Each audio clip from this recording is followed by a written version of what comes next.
Welcome to Earth's Mightiest Weirdos, everybody. How are you doing, Rob? I'm doing good, man. How are you? Good, I'm good. And then my other co-host, man, I can't talk tonight, Marc Valentine. How you doing, Marc? Hello, sir. Welcome.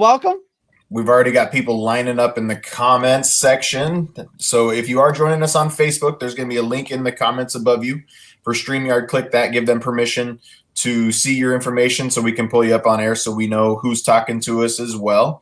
We've got people lining up, so we'll give people just a few minutes to get in. But first and foremost, we've got some wonderful news on the Earth's Mightiest Weirdos lineup here. So we've had to go through a few changes over the last couple of weeks. We're Wednesday last week, Weirdo Wednesday again tonight. But I am happy to report that the strings I was pulling in the back of my personal life have cleared us up, and we are going back to Marvel Mondays. So we are going to be back on Monday nights more consistently. We're still going to be Earth's Mightiest Weirdos, though. We are absolutely keeping that. We're always going to be that weird. Name. Yeah. Well, I've been that for this long. We can't change now. How you doing, Alicia? And the nice thing about returning to Mondays, I have to say, is that James Williams will be making a triumphant return as our technical director. James, you could keep the job. Talking and running comments. I can't talk and chew gum at the same time. So I need you back.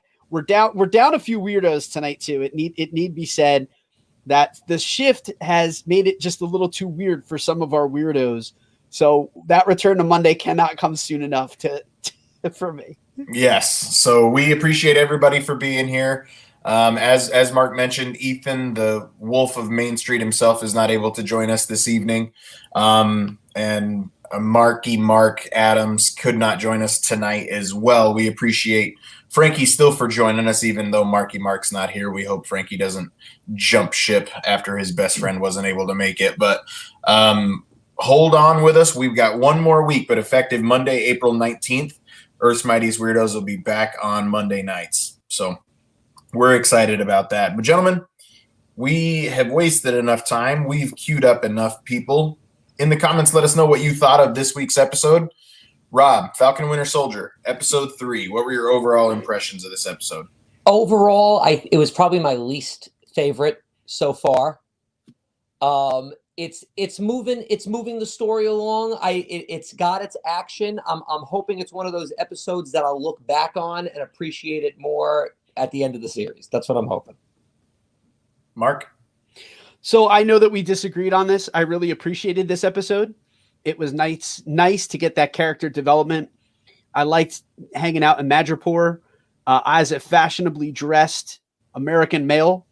I liked that joke. I thought that was really funny. The pimp joke. I thought that was great. These heels. I thought it was really fun from a character standpoint. It was nice to see a little bit, and we'll get into this, the turn of the Flag Smashers. Zemo was back, and the thank you for the animated GIF files. They are the gift that will keep on giving again and again. So thank you for that. And somebody finally spit in John Walker's face. So that alone was the best part of the episode. Oh, that made me so uncomfortable. Like it just like globbed on his cheek the whole time. It's like, how many times did they make him film? Looks like James was not into it. Snooze fest. Wow. And that was filmed post-pandemic. So how much testing did they have to do before that spit? Was it filmed post-pandemic? I didn't know that. Oh, you know what? I'm assuming it was. Maybe it wasn't. Maybe not. A lot of the series had been filmed ahead of time. So that's right. But we don't know. It was CGI spit. So we've got a few people. James didn't care for it much. Sebastian said best episode of the series by far. Katie agrees with Rob. Zemo. Okay, so I loved Zemo. Zemo was really, really great in this episode. Side note, Daniel Bruhl, the actor that plays, I don't even know if I'm pronouncing that correctly, but that's what I'm going to go with. I think the actor that plays Zemo. Do you guys know what else Life connection he has? I do not. I don't offhand. He's the voice of the German Lightning McQueen. There you go. So there we go. Okay. I didn't know that. Rob was really surprised by that. It took me you learn something every day. I don't know what ka-chow sounds like in German, but it probably isn't really. But anyway. It's pretty harsh. I'm Mr. MCU around here. I'm Team Rob on this one. I struggled with some of the stuff in this episode. A lot of the storytelling was very, very convenient. The soundtrack did not fit. There was transitional music. Like when they walked in to meet Selby, like some weird, I don't even know. Like I didn't like that. The club scene was completely unnecessary.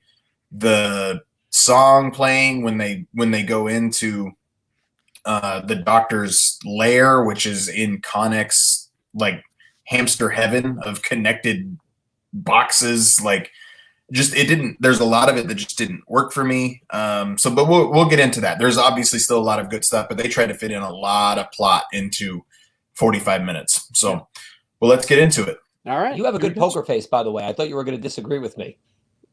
Oh, it wasn't even an intentional poker face. That's just how tired I am. All right, let's go. Let's do it. The GRC, we started off in full WandaVision mode. We were watching a television commercial. And, I mean, Jared says they got to fill 50 minutes somehow. I mean, yeah, but it was so much plot without... It's only 6 episodes. I They know, could right. also have chose to make it longer and shorter. But I also try to tell myself, it's a comic book series. If you were reading the comic books flipping, they're moving the plot quickly in those Yep. comic book pages too. So Yeah. So I'm with you, Rob. I think there's going to be a lot more appreciation for this episode when we go back and rewatch it 6 episodes straight, because I think we're going to know kind of what's going on. But we start the episode with the GRC and their commercial, full on WandaVision mode. It was really weird. My son was watching this episode and he goes, "Are we watching the right show?" Like he just didn't think we were watching the right one. But you see the GRC being quite more forceful than they show in their commercial. It's all about getting life back to normal. And they seem to, even in the commercials, they're really prioritizing the people that had been blipped and then came back, not realizing how hard life is for those that hadn't. It almost seems like the GRC were people that had been blipped away themselves, making a lot of those decisions. But John Walker, like Marc said, he got spit in the face of that character that had taken Carly in the last episode that we'd already seen. But Rob, how did you experience this mission for John Walker?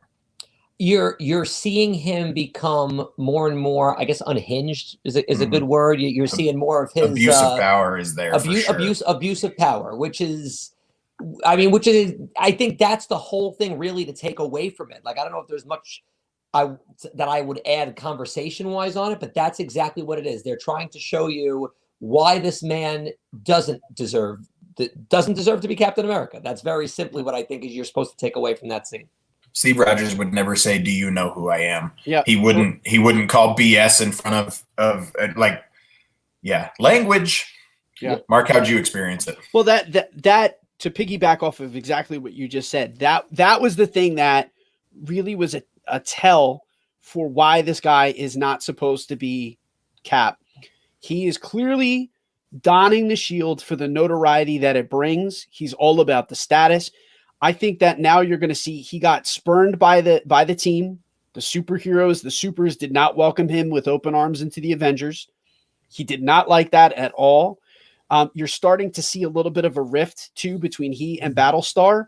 That Battlestar is not, it seems like the two of them are not simpatico on a lot of the stuff that John is doing right now. But he can't handle that people do not respect automatically the shields, that it's something that has to be earned. And even the start of the scene when he says, "Smash in there, just like don't let him shred anything." Cap was not an aggressive guy.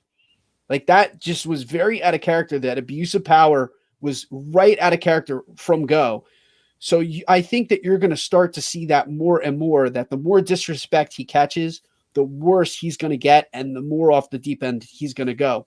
So this is just the tip of the iceberg. I'm with you. The way Lamar Hoskins experiences this entire thing, we see everything that's told back to him in German, but he doesn't even tell John Walker the full truth of what was said. Like, he just kind of coats it in what he feels John Walker needs to be told. It's really, really interesting. The way Battlestar Lamar Hoskins talks to John and kind of challenges John's authority when they're walking out of that one. Now, at the end of the episode, he seems to be kind of with John of we can't accuse Bucky and Sam of doing this, but I think I probably agree that they're the ones that broke Zemo out, but we can't necessarily do it without any evidence, so that they're going to kind of go off the grid. Lamar seems to be more on board there, but he tries to justify the Flag Smashers of, hey, man, she's just finding supplies and vaccines, like you're going to build a following. Like Lamar's kind of Team Sam, like the way Sam's been talking about it too. So and Mark, you said it last week. I think we may be headed to a point where Lamar and John Walker are at odds with each other just as much as Sam and Bucky. So let's move on to the next topic. We move from that mission and we go to Germany, and Bucky and Zemo greets Bucky with the code words that come out of that Hydra book, and you see what they were doing, what Shuri was doing in Wakanda absolutely worked on Bucky. It didn't even phase him, and he said those days are over. Zemo clearly knew that it wasn't going to work, but he just said he wanted to see how he was going to experience it. But Mark, how did you take this scene with Bucky talking to Zemo in prison? Well, listen, Zemo clearly is a lot better at escaping a prison than Andy Dufresne is. He got out without a lick of doo-doo on him. So that was good. It was a good plot. He didn't have to break through a wall. That reference went over my head. Climbed through a mile of dude, haven't you seen Shawshank Redemption? Shawshank. It's been a while. And it's Andy Dufresne crawls out. This crawls is out of where the doo-doo pipe. I mean, this is where our age I get it now. This is where our age difference comes in. I'm showing my age right now. I get it now, but I get it now. What's the name of the place? San Guantanamo. So we needed Morgan Freeman to narrate Zemo's escape from prison, and then it would have made it. I'll fully admit I'm the issue with this Shawshank thing. I should have gotten that night. Yeah, you should have got. Yeah, we didn't give you the memo. I'm so sorry, man. It was fun. I'm glad they didn't spend a lot of time on it.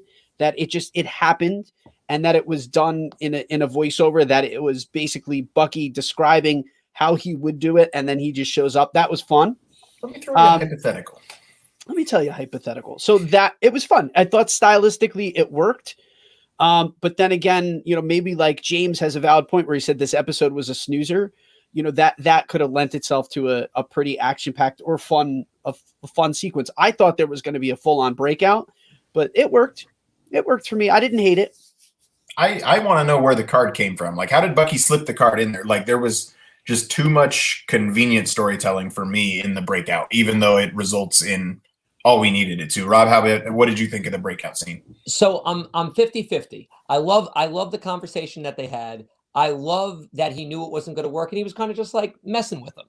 I'll tell you a very interesting line he said during that to me was Zemo said, "At least you weren't conscious for your imprisonment or jail, whatever." I thought like that was very interesting. Like Bucky was definitely in a prison, and he's still paying for those things in many ways, but he wasn't conscious. Like Zemo, being isolated with your thoughts has got to be a terrible thing. So just that's one thing. But I agree, it was so convenient. But the other part of me was like, if you don't need to show it, I appreciate that you didn't show it. But it was such a big move. Like now it's just given we can break people out of prisons. But I mean, they didn't even show how Falcon and all of them got broken out of the raft when Captain America did it, how many movies ago. But I feel like you don't question Cap's abilities. You don't question. But I guess in this, they did make it very convenient. But like I said, if there was nothing else to show, I guess Zemo doesn't. I think the thing for me is Zemo doesn't have that level yet that I believed he can do it, and I think they wanted to elevate him in my mind as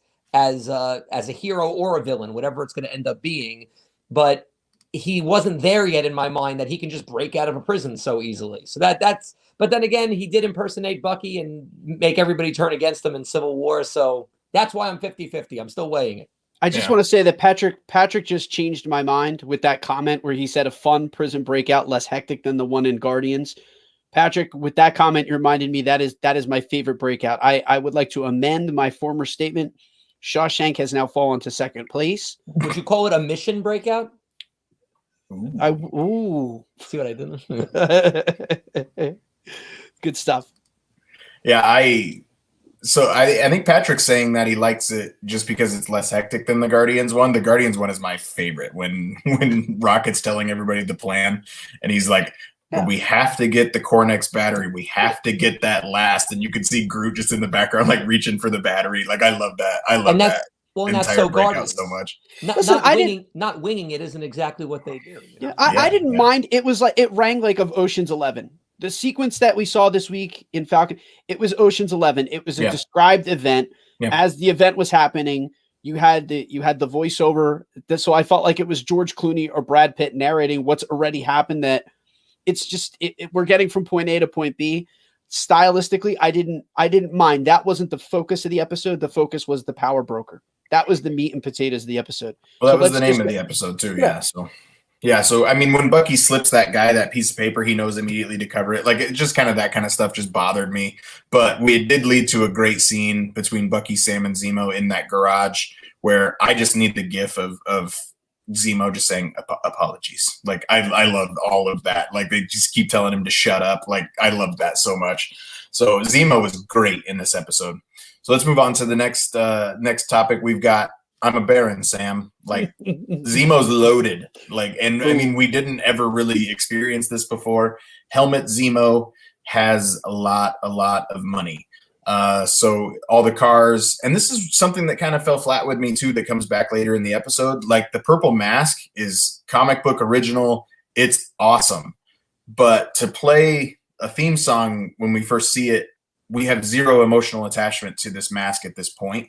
I don't quite understand what they're going for here. But Rob, what did you think of the very rich Helmet Zemo? I'm glad that they showed that. They had to show that. They had to show that he has the money.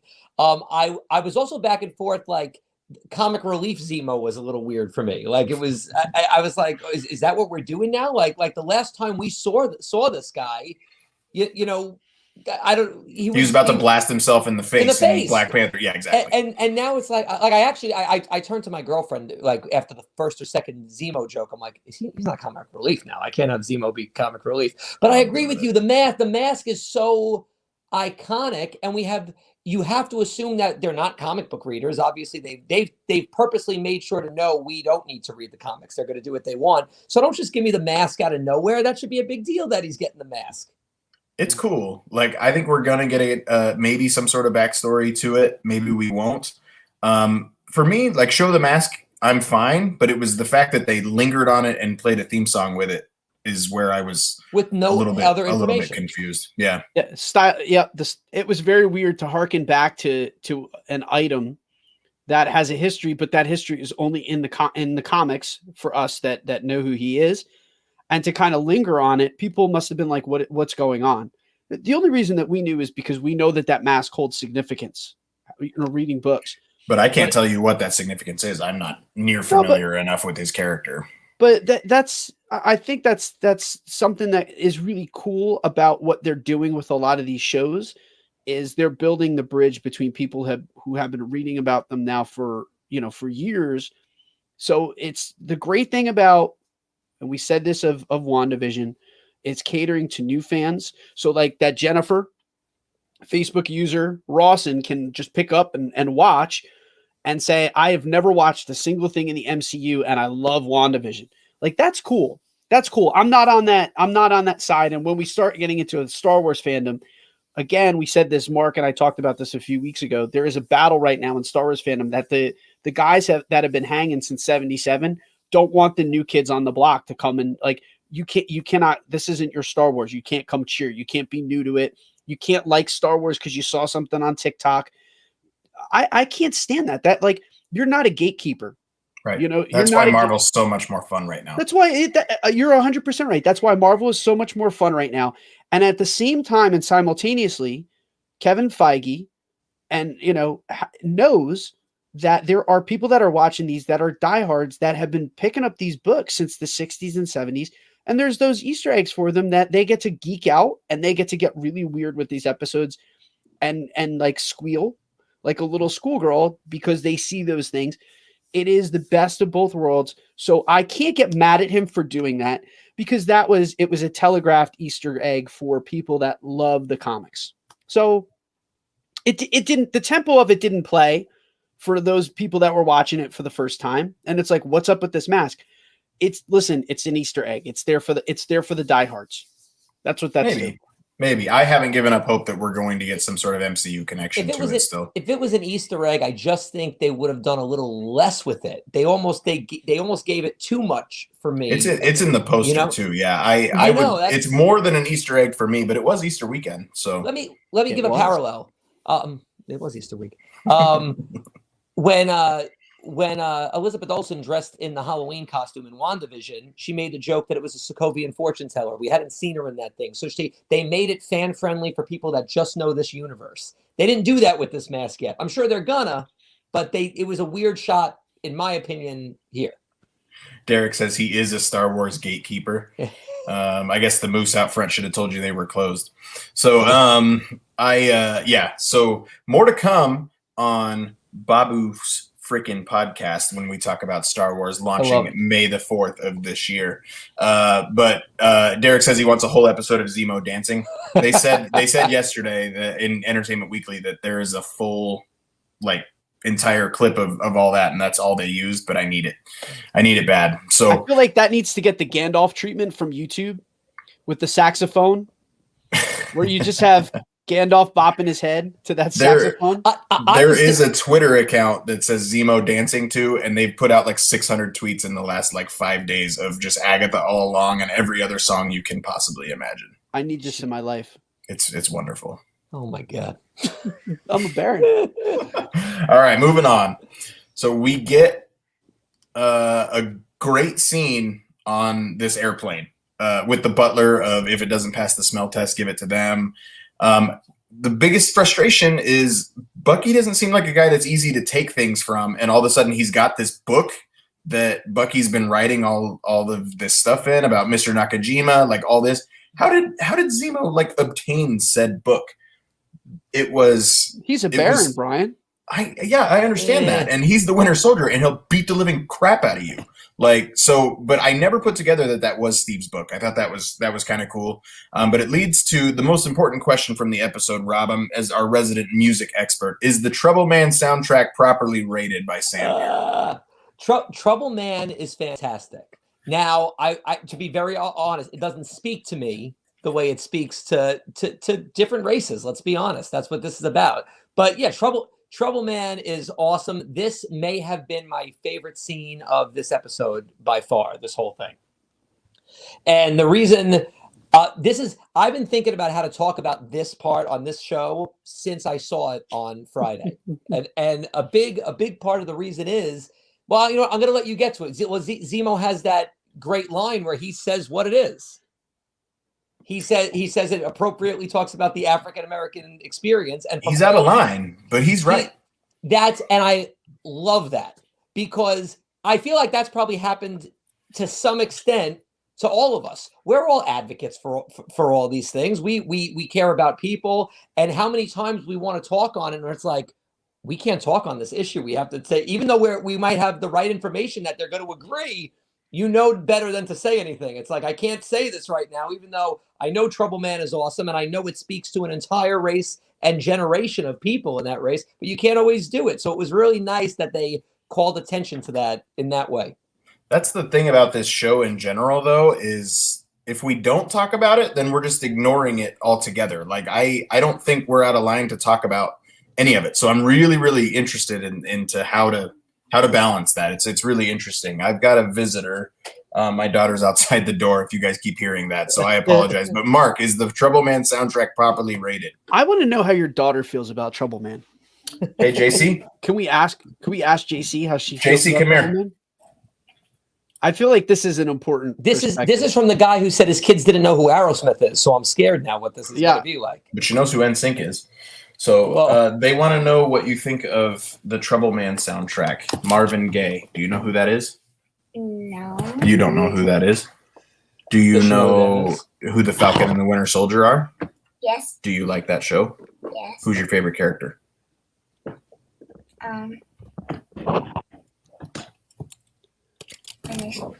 The Winter Soldier? Yeah. Wow. I don't know. Because he's got a strong arm that'll beat everybody up? Because he's got that stare. He's intense. All right. Because I kind of like Captain America, and he's kind of like the Captain America. He's like his best friend, huh? Yeah. Okay. All right. That's awesome, man.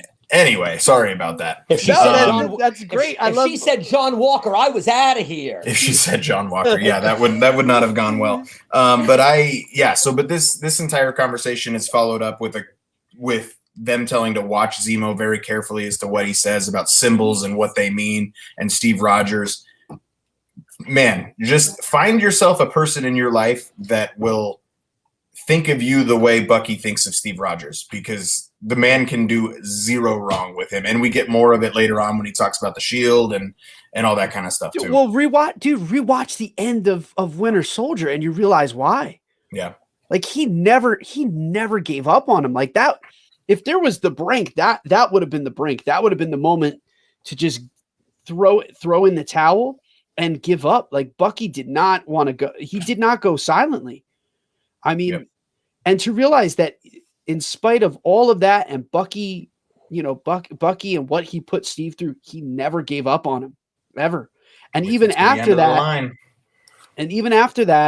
he went like that was the mission. We don't get to see the mission to find him again, but he never gave up on Bucky. So, dude, I have loyalty goes a long way, and he calls in Sam into that when they're breaking Zemo out. He's saying Steve trusted you to trust to find me, and I mean we get the Sharon Carter wonderful line of I stole that for your ass to save his ass from his ass. Like I just loved just the way it's all come full circle. That was her best part in this episode, in my opinion, too. We're going to talk a lot more about Sharon Carter very soon. So, Yep. But where do they fly on this wonderful airplane with the nicest butler? Well, not the nicest butler. Alfred's probably the nicest butler, but Madripoor and a mini fridge that's on the skits. We should mention that. Yeah, warm champagne. But Madripoor makes its MCU debut. I would call this now maybe Evan Peters in WandaVision a little bit, but I would call this the very first thing we've seen on the screen that could not have existed if it weren't for the Fox deal at bringing in the X-Men. Madripoor used to be off the table. Mark, do you know what Madripoor is? Can you explain it to the people? So this one, I'm gonna tap out on this one. Okay. I do. All I know about Madripoor is I know that it is a very heavily traveled location in the X-Men universe. I know that it has a heavy tie to Magneto.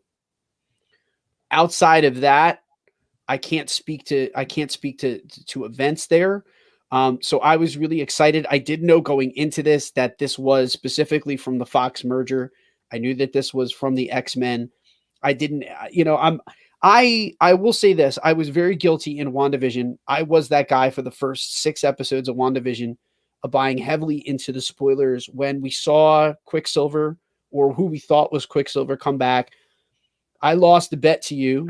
I said, hey man, we're going to get Xavier by the end of it. I was wrong. So when I saw this, I thought maybe this is just at best, it's a sandbox that is going to be used later on. It's cool that it's here. I didn't buy too much into it for this episode. I thought it was just really cool that now we're getting locations from the X-Men franchise. And then I kind of left it at that. The one thing that I will say though, too, this week is normally I will go and I'll Google some stuff that I haven't read in many years. This show, we talked about this. I've kind of chilled out with that. I am really just consuming the show at face value right now. I don't want to Google. I don't want to watch TikToks. I don't want to go on YouTube. I don't want to go down people's rabbit holes as they're taping a TikTok and holding up the microphone and saying like, oh, now we've got Madripoor. So bet your bottom dollar we're going to get, Victor Von Doom by the end of this. And you could put it in the bank. Oh, and drop me a like. And here's some more clickbait for you. I won't give them views this time around because it really upset me last time. And they were all wrong. None of them even came out and said and ate crow. They just kind of lived in the fact that, hey, I got my views, I got my likes and my subscribes out of it. Who cares if I'm peddling garbage? So I've kind of like and subscribe to this video. Yeah, please like and subscribe to this video. But I kind of tuned out to all of that. So I found myself this week not diving into too much with Madripoor. If you're in the comments and you did, I'm not meaning to offend. This is more about me than it was about anything else. I chased too many rabbits down rabbit holes on the last show that this time around I knew Madripoor had a lot of meaning to it. So I was not going to associate any more than just right now it's a location. Yep, perfect. Based off of real life Singapore. Magneto hid out there for a long time. There was a bunch of X-Men. And it's not only X-Men, but it's primarily X-Men, which is what prevented the MCU being able to do it. But you phrased it perfectly. It is a sandbox to come back to later. It's not going to lead toward a bunch of stuff in this series, I wouldn't think. Now, the Power Broker is there, so it's going to be kind of important. But I also don't want to, like, you know, in the first season of WandaVision, or what maybe the only season we don't know anything yet.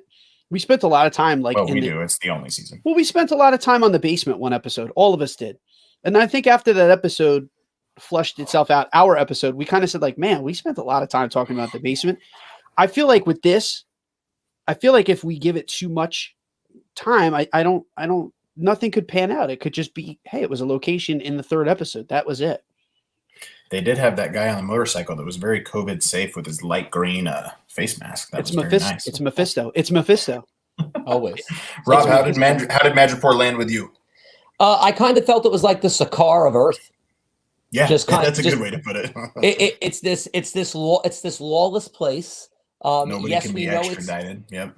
We know it's in the X-Men universe. That's why Sharon Carter can be there, because it doesn't seem like, because she can't go back to the United States because she's wanted there for everything from Civil War. But other than that, yeah, that's pretty much all I took it from. And the Power Broker is in charge. Whoever the Power Broker is in charge of this area, kind of like I felt the Grandmaster was of Sakaar. Yeah, getting strong vibes of Mahershala Ali and Alita Battle Angel too. One thing I do like about Madripoor specifically is there's no judgment for a well-dressed male. That they have a good appreciation for a well-dressed male. There's no pretense. They don't assume that he's a man of ill repute. He's just smiling tiger, man. He's just smiling tiger, and that's it. I dig that. So if I ever want to let my fashion flag fly, I know that I can do so without. You could not wear that, but I would pay you to wear that. Listen, I will. I'll do it. Challenge accepted. If you don't wear that on one of these before the season's up, you better dress like that once before the next 3 episodes. If there's a cosplay, if you find a cosplay, I'll do it. I'll do it. I will do it, and I'll rock it. If you do it, I will call you smiling tiger for the rest of my life. And I'll take the shot with the snake egg in it. I'll do it all. No, thank you. No, thank you. There we go. But they go to Madripoor to see Selby. Who is Selby? In the comic books, it is a African American, like, ex-wrestler. I think he's a big dude. In this one, not so much. It's a British woman, but in the comics, Selby is a fighter for mutant liberation. I don't think we are headed down that part for Selby, because, as Marc said, who was Selby is probably the correct term to phrase this one. What really didn't land with me was they kind of revealed it to be somebody we should have been surprised to see, and we never even saw like a mugshot. We never saw anything ahead of time, so I thought that was a little bit weird. And then Sharon acts like she didn't realize anything when Sharon's the one that killed her. But again, that could be Sharon's whole life story around this too. But did anything stand out in the Selby scene with either of you? Nothing stood out. Other than the fact that I know we're going to get to it, Sharon killing her might be something, but other than that, nothing. Yeah, this I will give you guys. This was the one scene that fell flat. It was wasted. The song going into it, it took me out of it, man. It was wasted. So this was wasted airtime for me. That this meeting did not have to happen. They just get the name of the doctor, and she doesn't even tell them the whereabouts. She's, the breadcrumbs you get, but the baker you don't get the baker for free. And but then when we find out the whereabouts, that doesn't work for me either. Yeah, this was clunky. This scene was really clunky. It didn't make a lot of sense. The nonsense with the cell phone call where she says to put it on speaker. This scene took me out of the flow of the episode itself. I'm confident that the real Smiling Tiger would also have a cell phone. Like, I don't understand why we're questioning anybody with cell phones. Like, I think she was just questioning. She wanted to hear the conversation for exactly what she heard. If they said something different or something didn't matter. But again, very, very convenient, very odd the way they put it together. When he talks about money laundering and killing the banker, like that part cracked me up. Yeah, I mean, I thought he was going to get out of it. That would have made more sense almost. But she served the purpose that Zemo said, is we're going to start at the bottom and see where it goes. Like, she was a very low level bottom contact. She really didn't offer much to the story itself. It was a waste of a scene for me. And I don't know. Like, the other complaint that I had was I'm having, I can't remember his name. I'm angry at myself right now, but from Black Panther, that he gets shot by Killmonger on the tarmac, and he was Ulysses Claw. Thank you. His death was so unceremonious that it was kind of disappointing to me. Like, I get it. He doesn't, to the grand narrative, he's not a big deal, but he was a recurring character. To see him die, it was a throwaway. For me, that elevated Killmonger. Like, that one, I disagree. For me, that elevated Killmonger. So I just agree to disagree on that one. I can see what you're saying. But yeah. My thing with that, I'm going to say at least he was a recurring character. We don't know who she is. She was supposedly kind of important and then gone. Mm-hmm. That's it. Subverted expectations. Yeah.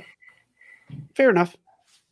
Patrick says in the comments, no mention of drinking the snake juice. We did bring it up, but Sharon Carter is back, and she's a whole different person, and I don't know how I feel about that. She is spurned, which I completely understand. She was an enemy of the state. Sam said it last week. She felt burned. She felt, the Avengers get forgiven, but she had to stay there because she can't tell her dad where she is, anything like that. The way she comes back worked for me, but that conversation they had before her big party when she hits on Sam not wearing a shirt, like, it was just weird. Like, it just didn't land with me. I mean, and then you've got you've got Zemo over there just with his whiskey of doing whatever he's doing. Frankie says Sharon is Mephisto. If Mephisto equals power broker, then I am team Sharon is the power broker. We'll talk more about that later on. But Rob, what did you think of Sharon Carter and the way she came back? I don't like it. I like Emily Van Camp. I have honestly, and people will disagree. My opinion, I don't like her as Sharon Carter. I've never liked her as Sharon Carter. Yeah, I know. I disagree. I know. That's fine. I just never. And then in this role, though, it really took it because I feel she's supposed to be like Hawkeye in Endgame, where she had a really hardened experience, and she doesn't come off to me like that kind of character. She doesn't come off to me like this badass. I think I want to feel that at this moment from this character. Did you see what she did to all those people? I know what she did, but the acting behind, I feel like she talks in like a Bruce Wayne deep voice, Batman voice though. And that's like, that's not how you're going to, that's just not, it just doesn't work. It doesn't work for me. It's just me. Please disagree. She was a little too smooth for me when she called Bucky like Zemo's pet psychopath. Like, yeah, it didn't quite work for me. So I see what you're saying, but I like her character. I don't like that she kissed Steve. But Mark, you seemed quite shocked. So you are standing for Sharon Carter. I don't stand for Sharon Carter as much as I stand for Emily Van Camp, because she and I go all the way back to Everwood. Here it comes. Okay, there and the WB. I have joked about this. I'm going to say it again. I am holding out hope that we get to see her and Chris Pratt share the screen once again together. It would be the most epic Everwood reunion. But I digress. It'd be the only Everwood reunion. Yeah, right. I digress. Let's get Treat Williams up in this piece too, and then it will be complete. I like her. So I have to agree though with Rob, as much as it pains me. There is a rumor that she was originally written into more of the story in several films, and for whatever reason, the Russos have she's wound up. She's a perennial cutting room floor victim. that whatever work she's done or whatever scene work she was supposed to do, that for some reason or another, Sharon Carter has kind of fallen by the wayside. So I don't want to say that that's because of her work, but I would just imagine that something didn't work for the film. Something hasn't worked, because you don't have a character that gets cut that much without good reason. And some of that might be what Rob said, is that she's not working. She's not working as a character. She may not be connecting with the filmmakers. She may just, like, they may be shooting these scenes or these sequences or just rewriting it because they're looking at her and saying, you know what, like, she can do this, but she's not working in more than one place. So Rob might be right. There might be a real point to that Sharon is, I don't know, she may not be connecting with everyone. I don't know. I actually really like her in Winter Soldier when she says, if we're conducting a manhunt for Captain America, we deserve to know why. That entire scene when that one guy, I can't remember his name, has the gun to his head and telling him to launch the ships and won't launch the ships. That entire thing works really well for me. The speech that she gives at Aunt Peggy's funeral of stand like a tree, you move, I'm not moving, like, just all of that worked really well for me. The only thing that she's in that really didn't land with me was the kiss with Steve, and I'm not alone there. But I like that she's Team Steve. I'm Team Steve. Like, everything like that worked. I can see why she's jaded. So I can see how she ends up where she is. She's not a badass though, dude. She's not.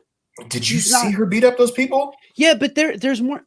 Yeah, but there's more to it than just that. She's not a badass. She really is like a girl next door, America's sweetheart kind of person. Like, that's who she is. Can I make this very easy? Let's pretend that Haley Atwell had a somebody that, let's say she had it was really her granddaughter. Put Haley Atwell in that role as Sharon Carter. I think it's much more badass. Just like that's an easy way for me to put it. Like, she's her niece. She's Peggy Carter's niece. There's something with her in this role. Like I said, I love Emily Van Camp. I do too. I watch most of Revenge and stuff. But dude, I love her. This was weird. I love, dude, and that's why I have to preface everything that I said with, I love her as an actress. We go all the way back to when she was like a teenage heartthrob in Everwood. I love Emily Van Camp. I think she's very talented. But, you know, listen, just give me 30 seconds to say this. Natalie Portman is amazing. I love her as an actress. She did not get a lot to work with in the prequels. I know there's fans of the prequels they will disagree with me. We're going to do that on Babu's freaking podcast regularly. Dude, that white outfit in Attack of the Clones. It's an outfit though, but they did not give her anything to really test out her acting chops. She came out of the prequels. People said she couldn't act. I truly, deeply love you. So, again. Sorry, man. Come at Padme Amidala. No, I'm ready. You gave me 30 seconds. I appreciate it and thank you. I'm not saying that Emily Van Camp is not flexing her chops with this, but what I will say is it's just not in her wheelhouse. This part is not in her wheelhouse. Just like I think Padme was not in Natalie Portman's wheelhouse. This isn't her wheelhouse. And Katie agrees with me. She says Sharon Carter is okay. I don't really like that role for Emily Van Camp. And that's kind of how I feel. I love Emily Van Camp. Don't like this role for her. That's it. So this is the main part of the episode where I am willing to say, once all 6 episodes are out, let's go back and watch it. I'm willing to change my opinion on her depending on how this plays out. Yeah. Do you agree with that, Rob? I agree, because listen, I know we're going to say it right now. I think all of us are thinking the number one person to be the power broker is her.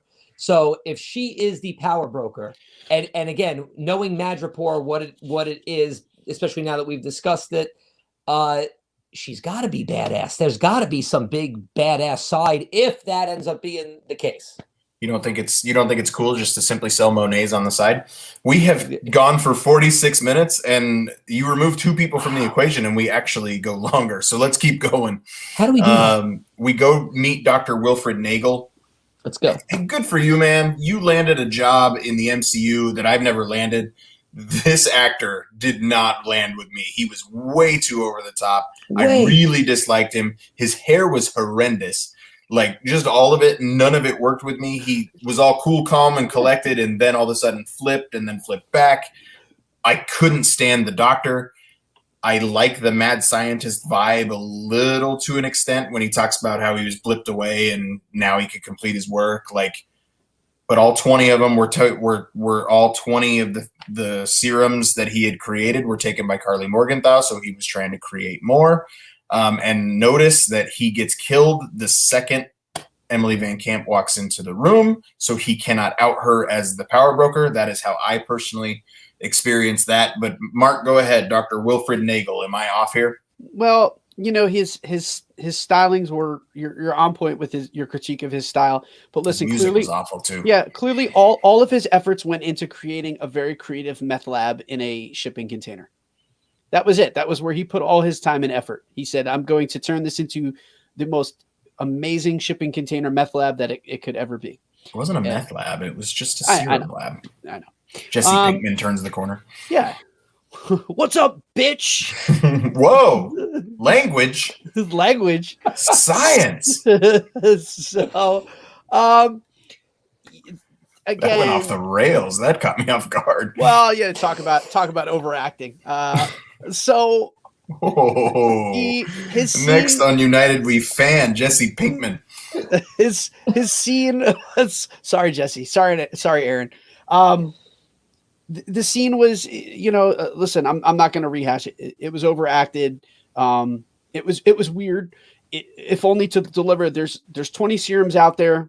They're all gone. We can't make any more currently. But again, listen, if you believe that this is the MCU, super serum is going to be around for a long time. John Walker wants it. Rob, Dr. Wilfred Nagel, anything work for you? No, not really, not much. I don't like it. It also, again, convenience. And we're being mean to this episode. It had a lot of good stuff in it still. I know. But you and I are being really mean to it. But convenience, lack of character development, who this guy is. It was very mad scientist overacted. And even to take it back, look at like what the Spider-Man Homecoming did. We had an actor from the first Iron Man movie that gets yelled at, and you make him like one of the major villains in Spider-Man. You all remember that? Second Spider-Man movie, yeah. The second one. You know who that actor is, right? I forgot his name, but I know. It's I know Ralphie from A Christmas Story. That's right. From yes. I always forget. It's like I feel like I have two versions of him in my head as a kid and an adult. But you were able to do that. You couldn't maybe even pull somebody or give it a bigger backstory. Just know this guy was working on this. He got blipped away. Nobody else could figure it out in the 5 years he was blipped. Now he's back. It was just, again, it was a lot of convenience. But again, I think you hit the nail on the head. It's just about Sharon's killing everybody right away. Like that's another person now. It's two people already. So let's see where it goes. But that's all I have about him. I wish I had more for you, but I don't. We did skip over the completely unnecessary club scene in Sharon's house where she just all of a sudden gets the information as to where the doctor is. She knew where the doctor was. She knew. Listen, that's Madripoor. Random raves just happen. They just happen. Oh, I wish I had glow sticks right now. Is just the greatest thing. But Zemo does come to the rescue. We think she clearly experiences that as, what did you just do? You killed the doctor who knew I was the power broker. That's how I experience it. I'm probably going to be wrong. The power broker could be a group of people, but it seems like right now it's one person. Sure seems like it's her, and if it's not her, she knows, she works closely with them. But Zemo comes to the rescue. He saves everybody. It seemed like for a little bit that they never saw him in the mask, but after he jumps down, after he blows up that thing, they do see him in the mask. But again, we even get a conversation between Bucky and Sam bickering in the middle of a battle with each other about going left, going right. This one didn't work for me either. Just nothing in this episode tonally felt like it fit. In last week when we get you go to Wakanda, you come out White Panther, like all of that worked super well when he sneaks up on Bucky and Bucky's like, how are you? Like all of that was perfect. This week when they're arguing about going left and action movies in the middle of everything, it didn't land. So none of this episode tonally just landed with me. But Bryan, we do get Zemo. Yeah, go ahead. 100%, dude. This is exactly what I was talking about last week, which I feel like there's continuity issues with Bucky and his abilities and how badass he can be. Like Winter Soldier wouldn't have had any problem with that scenario. He wouldn't have been hunkered down and like afraid of the bullets.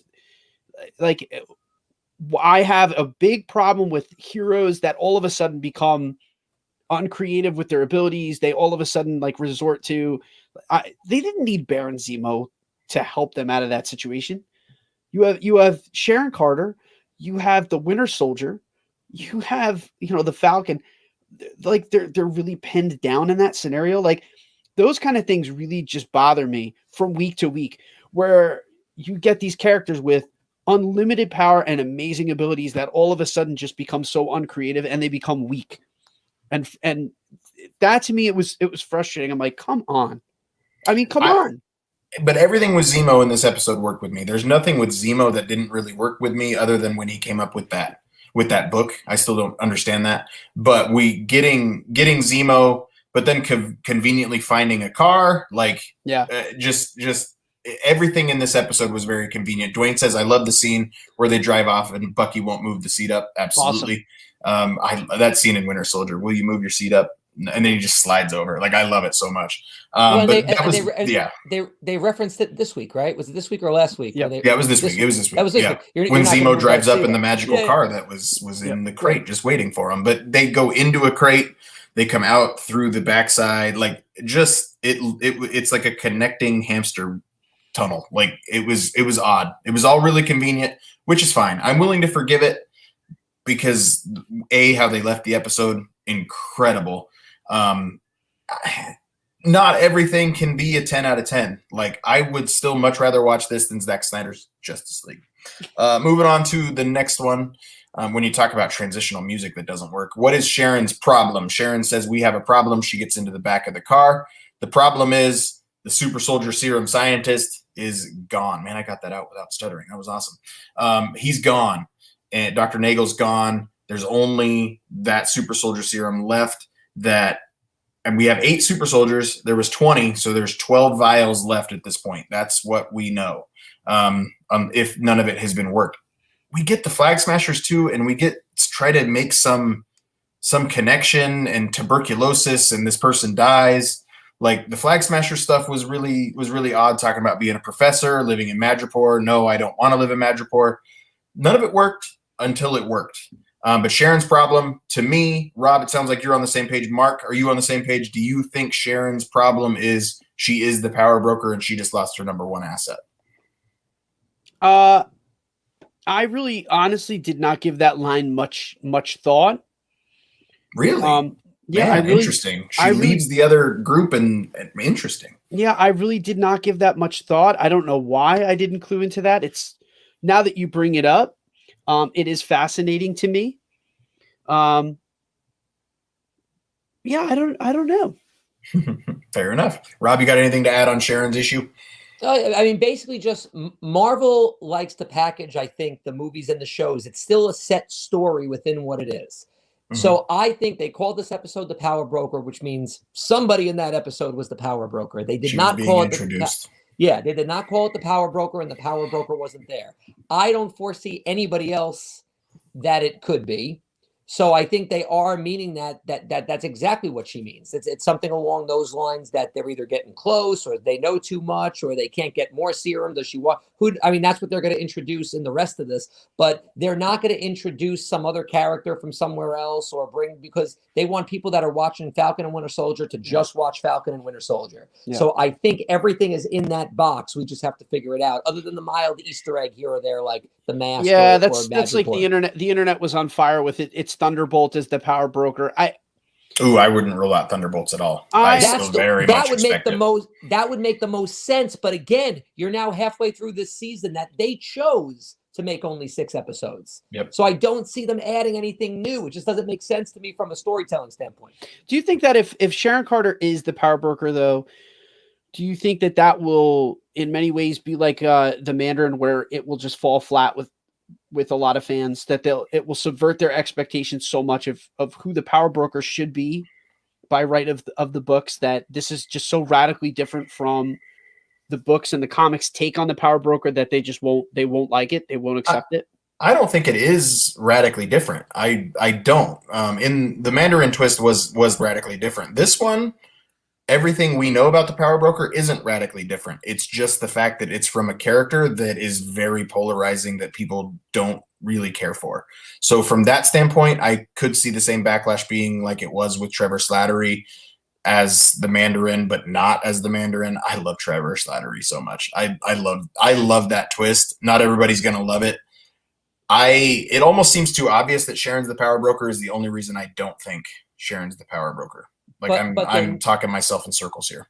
But there needs to be a big battle in that finale episode. There's got to be, like we saw it with Agatha versus Wanda. There needs to be a big battle. So unless they're going to make the super soldiers that already have the serum the big battle, but something's got to happen here. There needs to be a big fight. It's a superhero movie. It's a superhero show. Let's be honest. Yeah. Well, let's move on to the next topic. We have kind of set up one of those big battles, and John Walker is going to act outside the law on this one because they can't pin Zemo's escape on Bucky and Sam, but he figured it out. He's not a complete moron. Like, he figured it out. Lamar Hoskins seems to be more on board with this one than he did at the beginning of the episode. But Steve wouldn't. I mean, to say Steve would not act outside the law is absolutely incorrect. So this is not something that would tell me that John Walker doesn't deserve to be Cap, because Captain America says in Civil War, if I see something going south, I can't ignore it just because the Sokovia Accords told me to. Frankie says he got his shot yesterday and he might have the super soldier serum. Congratulations, Frankie. That's very exciting. But Cap will act outside the law, but he won't do it for selfish reasons. And that's the big difference between Steve Rogers and John Walker. Moving on to the next topic. Another one is we have Carly Morgenthau and the Flag Smashers. Yeah. She has finally broken for me. I say finally. She's now no longer Emphas Nest because she did something drastic that Emphas Nest and Solo would not have done. Yeah. Rob, how did you experience her blowing up that building of people? And Dovich, the guy that she was with, was not happy about it either. Was surprised. She did not give a crap that there was casualties. And I think that is, again, very simple takeaway for me. That was it. This is to tell you she is not Robin Hood. She has some evil stuff in there too, because she's going to kill people. We don't good people in Marvel superhero movies. The superhero never kills innocent people. So she's not a hero. Well, I mean, that's what the Sokovia Accords were all based on. But to your point, yeah, she did it on purpose. She absolutely did it on purpose. Dovich, the guy that she was with, is the guy from the first episode that beat the crap out of Joaquin Torres and threw that guy up against the light post. So I guess he seems to think hurting those kind of people are okay. But Carly made this step of trying to get their attention. She said that's the only language that they speak. Mark, how did you experience Carly and the Flag Smashers? This scene did work for me. Yep. This was a good scene. This scene worked for me because one, it was a break from the Robin Hood narrative that you realize that again, that the super soldier serum needs to be in the right hands. It needs to be in the right individual. Interestingly enough, it's gonna sound weird. I'm sorry to say this. The stuff with the mom did not work. That whole scene with her dying of tuberculosis. Was it her mom? Like, they never actually explained it. I didn't think. It was odd. It was weird. It was odd. If only to serve, like, that whole, it was slow. The pacing of that scene was slow. If only to serve for that moment where, maybe that was the event that finally makes her break and really like just lose it, where maybe the one person in the world that probably would have been able to be her moral compass is perhaps gone. Like that's how I saw that scene. And that's how I tried to make sense of it, because I didn't like it. I thought it was really weird. It was very awkward in the middle of everything else that was going on, to then have this like aside where we're in a field hospital and there's people that are sick and dying, and she's sitting at the bed of someone who's just recently expired. And it's not really well connected to this, but, for me, that scene did a lot more world building, where you've got these camps for people that have been displaced. Yeah. It was a lot more about building out that world and the GRC and all that kind of stuff, more than it was that emotional standpoint. And it just didn't work for me either. See, but I think that was, for her, that was personal. Like that was correct. That was, I think, her breaking point where, now she's fed up, if you will. She's fed up with the system. She just lost someone to the system. So I'll burn it down. I'll burn it to the ground. This is all they understand. If I have to kill some of them along the way too, then so be it. But we're gonna make this world what we need to make it, and I don't care who has to die in order to make this right. But the GRC was sitting on 6 months worth of supplies. They're rationing, and they're not being smart with the supplies either. So the Robin Hood aspect was there, and then it was absolutely not. And he was taken off guard by that too. So we're going to have some uprising within the Flag Smashers as well. But we finished the episode 1. We go to Latvia, and it really looked like they were going to Latveria, which was a big surprise. But then we get a comment from Zemo talking about how there's a memorial, and Sokovia's neighbors have kind of taken parts of it. They're absolutely, I'm 99.9% sure they are establishing the existence of Latveria and Victor Von Doom. Fantastic Four connection. Like, Latveria is Sokovia. Sokovia very well could have been Latveria if it had been available to the MCU at that time. Just kind of a cool thing. But Bucky picks up on Wakandan beads, and he says he's going to go for a walk, and he turns around and he finds a member of the Dora Milaje that we have met before in Io. She got the most screen time. She's the one that stood nose to nose with Natasha Romanoff in Civil War. And T'Challa comes around, and he says, as fun as that may be, I love that. Move or you will be moved. So Io comes back. They want Zemo. The first time I experienced this scene, I thought Bucky broke Zemo out intentionally, partially to hand him over to the Wakandans. I don't experience it that way anymore. I just think now that Zemo's free, the Wakandans want him. Rob, did you see Io coming? How did you experience this? I didn't. I assumed we were going to see somebody from Black Panther at some point. Did you? I picked up on the beat immediately. Then my mind was there, but I didn't expect it in this show. Oh, I said, well, not even necessarily this episode. Just in general, though, I saw it. I didn't know it was going to happen. To me, in a weird way, that's what kind of saved the episode, because it's giving you hope for the next one. And I think they knew that in writing this episode. I think they knew it was a lot of information.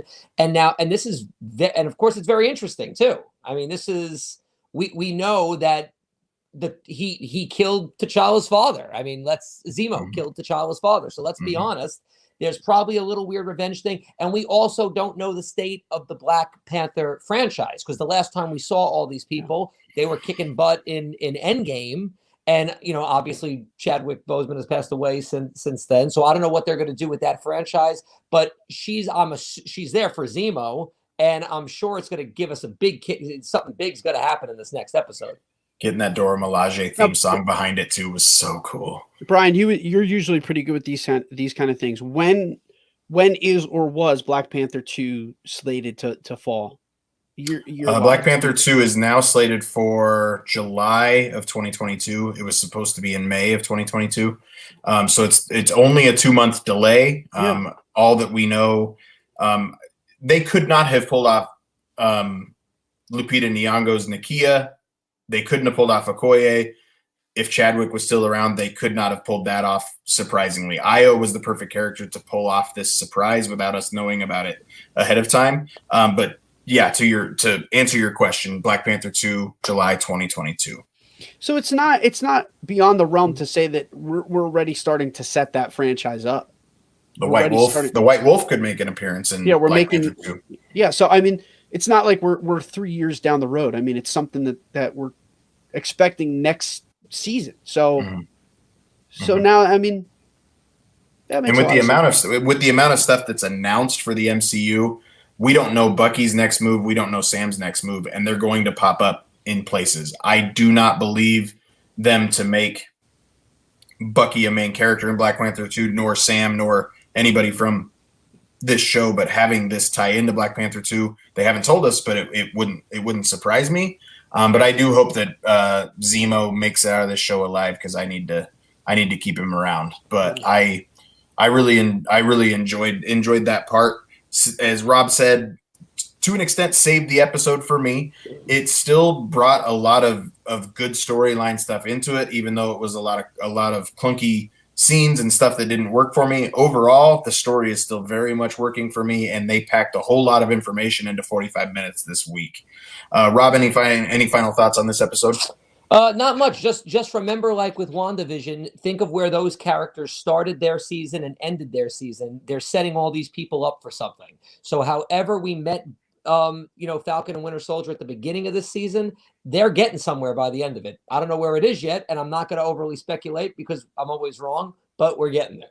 Sam's going to be Cap. He's got to be Cap. That's got to be the main thing. But Mark, how about you? Yeah, I'm enjoying the way that I'm watching this show. Again, I'm not going down any rabbit holes. I've had a lot of fun. This week there were some weird style choices for me. Some of the tempo didn't work. Overall, I think we'll look back on this one and really appreciate this once we see where they were going. I think this one's going to look a lot better when we get 4, 5, and 6. I mean, I'm psyched. I like this. I would hate, talking about Sam, Sam becoming Captain America. I would hate if that image that we get from the trailers where he's throwing the shield at the tree isn't. I hope that's not the last thing that we get from the show. That would be so terrible if they put that in the trailer and then that's like the last cut scene that he has the shield back. I see the show ending on the reveal of his Cap costume. That's how I see the show ending. I hope so. I would like to see in the coming weeks. I would like to see Bucky's plan put into effect. Let's steal the shield. Like that's where I'm at now with let's steal the shield. Let's get the shield from John Walker. I'm 50-50, Mark, because I feel like Captain America is going to steal the shield. He did it once. Yeah. But he did it once. I need the government to sign off on Sam. Yeah, that's what I need Sam just taking it upon himself. And can I be honest? I'm going to say I think they're going to do that for the Black community. I really feel that way. I think that's what this is also building towards. Like it's that there's that whole underlying thing here. So I feel like that has to happen. It's that he's Captain America and the government is okay with it because he's the right man for the job. They want us to focus on Falcon and Winter Soldier, but we're going to finish up by everybody giving me 3 words or less. We got a Loki trailer this week, gentlemen, and holy crap. Oh yeah, baby. That show looks awesome. Yeah. So, Mark, 3-word review of the Loki trailer as best you can do. Let's do this. Yes.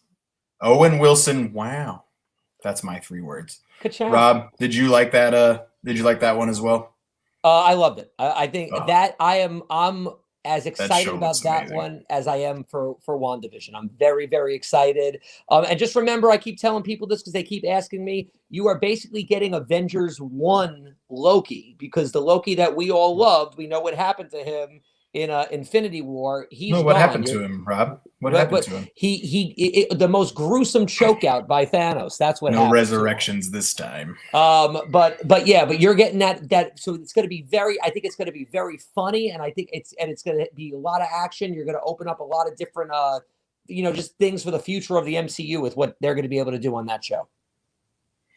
James says in the comments, I don't know what is scheduled for Marvel after this, so could the shield throw be a sign that something happened to Bucky? No, because the shield throw, Bucky's in those scenes. So I think Sam's going to be getting used to that shit. That can't be the final. That can't be the final shot. No, I don't think there's any way that that's the final shot, but we'll find out. I hope Bucky makes it out alive. That's why I'm not ruling out the Thunderbolts, at least the establishment of the Thunderbolts, Zemo and Bucky working together. My apologies. Gentlemen, any last thoughts before we finish up? No, this is fun.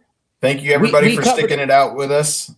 Stay tuned to This Life podcast group for an announcement on when Earth's Mightiest Weirdos will be next week. It could be podcast only, just because scheduling conflicts have been crazy over the last couple of weeks and could get even crazier with upcoming vacations, piano night plays. I don't know if we're going to go podcast only. I really don't know what our plan is there, but go ahead, Mark. Well, I mean, if you want, we could hash it out right now too. Yeah, we're having a show meeting on air. Sorry about that. We could always do a recorded episode on like a Saturday or Sunday. I mean, there won't be any spoilers because generally our group, we've all seen it. And then what we do with a lot of our YouTubes is that we release the podcast, the audio podcast, and the video concurrently on YouTube. We can do that. It's just a live show for those of you that are in the comments.